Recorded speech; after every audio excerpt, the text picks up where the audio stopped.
سبحان الله والحمد لله لا إله إلا الله الله أكبر. أعوذ بالله من الشيطان الرجيم. بسم الله الرحمن الرحيم. எல்லாம் வல்ல அல்லாஹ்வின் நல்லடியார்களே, பிரார்த்தனைகள் ஏற்றுக்கொள்ளப்பட இறைவன் சில வழிமுறைகளை சொல்லி காட்டுகின்றான். அவைகள் சூரத்துல் அன்பியா 21வது அத்தியாயத்திலே 16 இறை தூதர்களை பற்றி அல்லாஹ் சொல்கின்றான். லூத் நபியையும் இப்ராஹிம் நபியையும் அவர்களுடைய பிரார்த்தனைக்கேற்ப சிறந்த இடத்தில் அவர்களை குடியமர்த்தினோம். நூஹ் நபி அவருடைய பிரார்த்தனை ஏற்றுக்கொண்டு பெரும் சோதனையிலிருந்து காப்பாற்றி ஈடேற்றம் கொடுத்தோம்.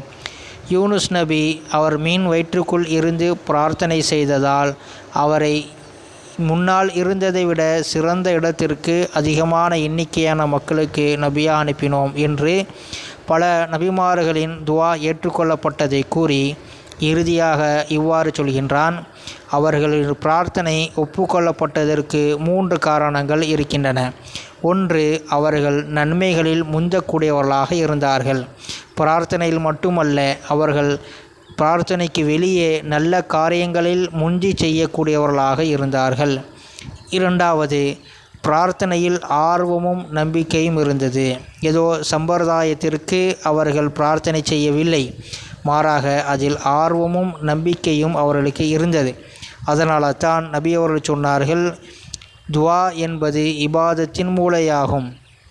வெறும் தொழுதுவிட்டு அமல்களை செய்துவிட்டு எழுந்து போவது அல்ல, பிரார்த்தனை என்பது அந்த துவாவின் அந்த இபாதத்தின் மூளையாக இருக்கிறது என்று சொன்னார்கள். மூன்றாவது, அவர்கள் வெளியிலேயும் துவாவிற்கு வெளியிலேயும் அல்லாஹ்வை அஞ்சி நடக்கக்கூடியவர்களாக இருந்தார்கள்.